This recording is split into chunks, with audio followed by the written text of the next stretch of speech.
அனைவருக்கும் வணக்கம். இன்றைக்கு இந்த அறிவோம் ஜோதிடம் நிகழ்ச்சியில் தேனியில் இருந்து ஒரு நேயர் கேட்டுள்ள கேள்வி. இன்னும் சில நேயர்களும் இது குறித்து சில சந்தேகங்களை எழுப்பியுள்ளார்கள். அதாவது சந்திராஷ்டமம் என்றால் என்ன? ஒவ்வொரு நாளும் சில ராசிகளுக்கு சந்திராஷ்டமம் என காலண்டரில் போடப்பட்டுள்ளது. அந்த நாளில் அவர்கள் எந்த விதமான முக்கியமான முடிவும் எடுக்கக்கூடாது எனவும் எந்த புது முயற்சியிலும் ஈடுபடக்கூடாது எனவும் கூறுகிறார்களே, இது உண்மையா? அதற்கான காரணம் என்ன? ஜோதிடர் திரிபுர சுந்தரி அவர்களின் பதிலை நேயர்கள் ஆவலுடன் எதிர்பார்த்து கொண்டிருக்கிறார்கள். நன்றி, வணக்கம். சாமந்தாசா அஸ்ட்ரோதன நேயர்களுக்கும் இந்த கேள்வியை கேட்டிருக்கிற கலைச்செல்வி மேடம் அவர்களுக்கும் முதலில் என்னுடைய வணக்கத்தை தெரிவித்துக் கொள்கிறேன். அவங்க என்ன கேட்டிருக்காங்கன்னா, சந்திராஷ்டமம் அப்படின்னா என்னன்னு கேட்டிருக்காங்க. சந்திராஷ்டமம் அப்படிங்கிறது சந்திரன் கூட்டல் அஷ்டமம், அதாவது 8வது இடத்தில். அஷ்டமம் அப்படிங்கிறது அஷ்டம் அப்படிங்கிறது 8 அப்படின்னு அர்த்தம். 8வது இடத்துல சந்திரன் நிற்கிறது, ராசிக்கு 8வது இடத்தில் கோச்சாரப்படி சந்திரன் நிற்கிறது தான் சந்திராஷ்டமம். அதை நமக்கு புரியாத பாஷையில் சொல்கிறாங்க. அதாவது சஷ்டாஷ்டகம், சந்திராஷ்டமம் அப்படின்னு அந்த வடமொழிகள்லாம் கலந்து நமக்கு பெரிய மர்மமான புரியாத புதிர் அப்படிங்கிற மாதிரி நமக்கு தோணும். ஆனால் அதோட தமிழ் வார்த்தையை நம்ம பயன்படுத்தி பார்த்தோம்னா அது ரொம்ப எளிமையாக தெரியும். சந்திராஷ்டமம் அப்படிங்கிறது ராசிக்கு 8ஆம் இடத்தில் சந்திரன் இருப்பது. அது ஏன் 8ஆம் இடத்தில் இருக்குது அப்படின்னா, நம்ம ஏற்கனவே ஜோதிடத்தில் சொல்கிறபடி 6ஆம் இடம், 8ஆம் இடம், 12ஆம் இடம், இந்த 3 இடமும் மறைவு ஸ்தானம் அப்படின்னு சொல்லுவோம். அதாவது அந்த இடத்துல ஒரு கிரகம் இருந்ததுன்னா அதோட ஒளி அந்த ராசிக்கோ லக்னத்திற்கோ விழாது அப்படின்னு அர்த்தம். அதனால அதை மறைவு ஸ்தானம், சஷ்ட அஷ்டகம் அப்படின்னு சொல்லுவோம். சஷ்ட அஷ்டகம் அப்படின்னு சொல்லுவோம். உதாரணமாக மேஷராசின்னு வச்சுக்கோங்க. அஸ்வினி நட்சத்திரத்திற்கு மறைவு ஸ்தானமாகிய அந்த விருச்சிக ராசியில் அந்த சந்திரன் நிற்கும்போது மேஷராசியில் உள்ள அஸ்வினி நட்சத்திரத்திற்கு சந்திராஷ்டமம் அப்படின்னு சொல்லலாம். அதாவது குறிப்பாக அஸ்வினி நட்சத்திரத்தில் சந்திராஷ்டமம் நடக்குதுன்னு வச்சுக்கோங்க. அப்போ சந்திரன் எதில் போகும்னா, அந்த விருச்சிக ராசியில் விசாக நட்சத்திரம் 4ஆம் பாதத்துக்கும் அனுஷ நட்சத்திரம் 3ஆம் பாதத்துக்கும் இடையில உள்ள அந்த 4 பாதங்களை கடக்கிறப்ப தான் அஸ்வினி நட்சத்திரத்துக்கு சந்திராஷ்டமம். அதாவது நேர் 8வது ராசியில் பயணிக்கும் போது இது சொல்லுவாங்க 2.25 நாள். அதாவது ஒரு ராசி கட்டத்தை கடக்க சந்திரன் 2.25 நாள் எடுத்துக்கிறதால சந்திராஷ்டமங்கிறது ஒரு ராசிக்கு 2.25 நாள் அப்படின்னு சொல்லுவாங்க. அப்படிலாம் கிடையாது. ஒரு ராசியில் நம்ம நட்சத்திரம் அப்படிங்கிறது ஒரு 4 பாதங்களை உடையது. ஒரு ராசிக்குள்ளார 9 பாதம் இருக்கும் நட்சத்திரம். ஒரு நட்சத்திரங்கிறது நாம் பிறந்த நட்சத்திரத்தில் 4 பாதம் இருக்குது. அதில் ஏதோ ஒரு பாதத்தில் தான் நம்ம பிறந்திருக்கோம். ஒன்று 1ஆம் பாதம், 2ஆம் பாதம், 3ஆம் பாதம், 4ஆம் பாதம், ஏதோ ஒரு பாதத்தில் தான் பிறந்திருக்கோம்.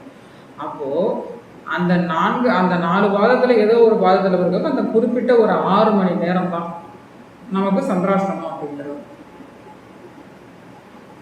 அந்த 2.25 நாள் அப்படிங்கிறதெல்லாம் நம்ம கணக்கில் எடுத்துக்க முடியாது. அதனால சந்திராஷ்டம நாளில் கெட்டவைகள் நடக்கும் அப்படிங்கிறது சொல்ல முடியாது. அதுக்கு விதிவிலக்கு உண்டு.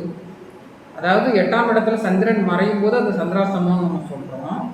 அப்படின்னா என்னன்னா, மனம் சார்ந்த சந்திரன் அப்படிங்கிறது மனம் அப்படின்னு நம்ம ஏற்கனவே சொல்லியிருக்கோம். அப்போ மனம் சார்ந்த விஷயங்கள் சரியாக நடக்காது. மனம் கெட்டு போயிடும். நம்ம மனம் ஒரு முடிவெடுக்கும் திறனை இழந்து போயிடும். அந்த நாளில் சந்திராஷ்டமம் அப்படின்னு நம்ம சொல்லுவோம். இதில் குறிப்பாக என்ன சொல்லணும் அப்படின்னா, 2.25 நாளும் சந்திராஷ்டமம் நம்மளை பயமுறுத்துமா அப்படின்னா அது கிடையாது. சந்திராஷ்டமம் அப்படிங்கிறப்ப அந்த சந்திரன் 8ஆம் இடத்துல மறையிறப்ப அந்த இடத்துல சுக்கிரன் இருந்ததுன்னா சந்திராஷ்டமம் வேலை செய்யாது. அடுத்ததான் அந்த சந்திரனுக்கு சந்திரனோட குரு இணைந்திருந்ததுன்னா சந்திராஷ்டமம் வேலை செய்யாது. அந்த சந்திரனை குரு பார்த்ததுன்னா சந்திராஷ்டமம் வேலை செய்யாது. அதே சந்திரன் பௌர்ணமி நிலையாக இருந்ததுன்னா சந்திராஷ்டமம் வேலை செய்யாது. அது ஒரு அமாவாசை நிலையில் இருந்தது, அதாவது ஒளி இழந்த நிலையில் இருந்தது அப்படிங்கிறப்ப அந்த சந்திராஷ்டமத்தால் சில தொல்லைகள் வரும். நம்மளால் ஏதோ ஒரு குறிப்பிட்ட முடிவை எடுக்க முடியாது. அதனால் முக்கியமான முடிவுகளை அந்த நேரத்தில் எடுக்காதீங்க அப்படின்னு சொல்லுவாங்க. யாராவது புதிய நமக்கு இது வரைக்கும் அறிமுகமாகாத ஒருத்தர் வர்றாரு அப்படின்னா அவரை பார்க்காதீங்க, அவர் மூலமாக பிரச்சனை வரும் அப்படின்னு சொல்லுவாங்க.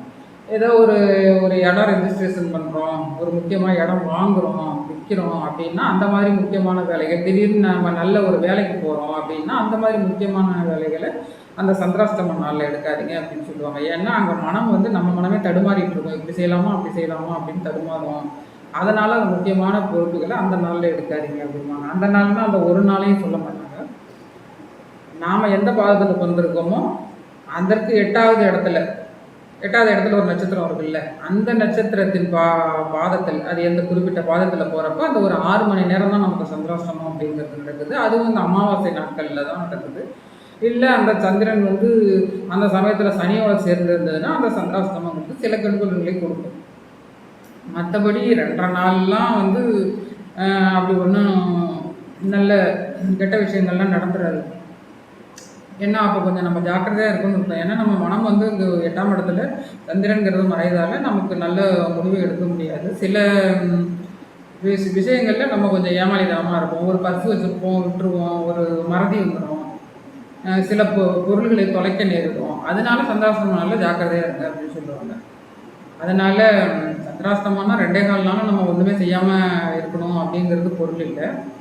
சந்திராஷ்டமம் வர்ற அந்த குறிப்பிட்ட ஒரு உங்களுடைய பாதத்தில் எப்போ சந்திராஷ்டமம் வருதோ அந்த நேரத்தில் நம்ம கொஞ்சம் ஜாக்கிரதையாக இருந்துக்கலாம். அதுவும் இந்த ஒளி இழந்த தன்மையில் சந்திரன் இருக்கும்போது, சனியோடு நெருங்கும்போது, ராகுவோடு நெருங்கும்போது, அந்த 8ஆம் இடத்துல இருந்து நெருங்கிட்டு இருக்குது அப்படின்னா அந்த நேரத்தில் நம்ம கொஞ்சம் நிதானமாக செயல்படுதல் நலம்.